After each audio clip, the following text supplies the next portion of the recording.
इस वीडियो में हम बात करने वाले हैं क्लास 9th फिजिक्स का जो सिलेबस रिवाइज हुआ है उसके बारे में। एकेडमिक सेशन 2021 में आपको फिजिक्स का कौन सा सिलेबस पढ़ना है और कौन सा सिलेबस डिलीट कर दिया गया है उसके बारे में हम लोग बात करने वाले हैं। ये जो हमारे पास में राइट हैंड साइड पर रेड कलर में जो भी लिखा है ये हमारा डिलीटेड पोर्शन है, और लेफ्ट हैंड साइड पे जो है वो हमारा ओल्ड सिलेबस है। जो भी हमारे पास ओल्ड सिलेबस अभी तक चला आ रहा था वो वाला सिलेबस है ये। सो ओल्ड सिलेबस में से क्या क्या चीजें डिलीट की गई है वो यहाँ पर दी है। फ्लोटेशन, फ्लोटेशन वाले पार्ट को डिलीट कर दिया गया है। अब फ्लोटेशन वाला पार्ट कहाँ पर है वो देख लेते हैं हम। फ्लोटेशन वाले पार्ट को देखिए चैप्टर नंबर 10 में। चैप्टर नंबर 10 में फ्लोटेशन ये यहाँ से शुरू होता है और यहाँ तक पूरा कंप्लीट। तो ये पूरा पार्ट जो है ये पूरा पार्ट हटा दिया गया है। कहाँ से कहाँ तक? यहाँ से फ्लोटेशन से flotation, thrust, pressure, Archimedes principle, buoyancy, elementary idea of relative density, ये सब कुछ हटा दिया गया है। ठीक है। अच्छा, अब ये सिलेबस हटा दिया है तो क्या ये आपको कभी पढ़ने को नहीं मिलेगा या इसके बारे में क्या आपको कभी भी कोई आइडिया नहीं होगा?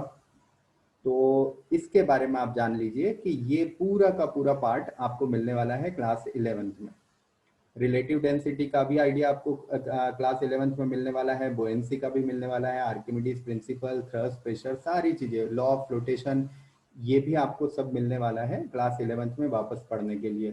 तो आप अगर अभी यहाँ पर नहीं भी पढ़ते हैं तो भी आपके बेसिक कॉन्सेप्ट जो होंगे जो बनने चाहिए उस पर कोई बहुत ज्यादा इम्पेक्ट नहीं आने वाला है, क्योंकि क्लास 11th में तो वापस पढ़ने के लिए मिलेगा ही आपको।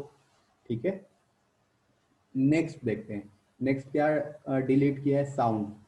साउंड में क्या डिलीट किया है? Nature of sound, its propagation in various media, speed of sound, range, ultrasound, reflection of sound, echo, sonar, auditory aspect of human ear, ये सब डिलीट कर दिया। अब ये कहाँ है? ये है चैप्टर नंबर 12। तो चैप्टर नंबर 12 को पूरा ही हटा दिया है। देखिए ये सारे के सारे पार्ट डिलीट कर दिए हैं। अब इनमें से आपको क्या क्या पढ़ने को मिलने वाला है आगे की क्लास में, मतलब आपका इसका बेसिक आइडिया रहेगा या नहीं रहेगा जब आप 12th कर चुके होगे। तो 11th क्लास में आपको इको के बारे में पढ़ने को मिलेगा, सोनार के बारे में, रिफ्लेक्शन ऑफ साउंड के बारे में, अल्ट्रासाउंड का भी एक बेसिक आइडिया आपको वहाँ मिल जाएगा, और range of hearing in humans ये भी आपको मिल जाएगा, स्पीड ऑफ साउंड ये भी आपको पढ़ने के लिए मिल जाएगा।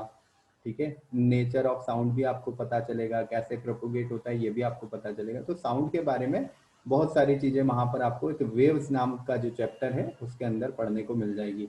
ठीक है। बस जो नहीं मिलेगा वो है ये स्ट्रक्चर ऑफ ह्यूमन ईयर, ये आपको पढ़ने को नहीं मिलेगा। तो हो सकता है ये आपको बायो के अंदर पढ़ने को कहीं मिल जाए। ठीक है। तो इतना पार्ट हमारा डिलीट कर दिया गया है सिलेबस से। ये जो मैंने कलर किया है, ये सारा जो हाईलाइट किया है, ये सारा पार्ट डिलीट कर दिया गया है। और बचा हुआ पार्ट जो है चैप्टर 8 जैसे मोशन है, इसमें से कोई भी पार्ट डिलीट नहीं किया है। Chapter 9 force and Newton's laws, इसमें से भी कोई पार्ट डिलीट नहीं किया है। ग्रेविटेशन में से ग्रेविटेशन पूरा रखा है, फ्लोटेशन को हटा दिया है।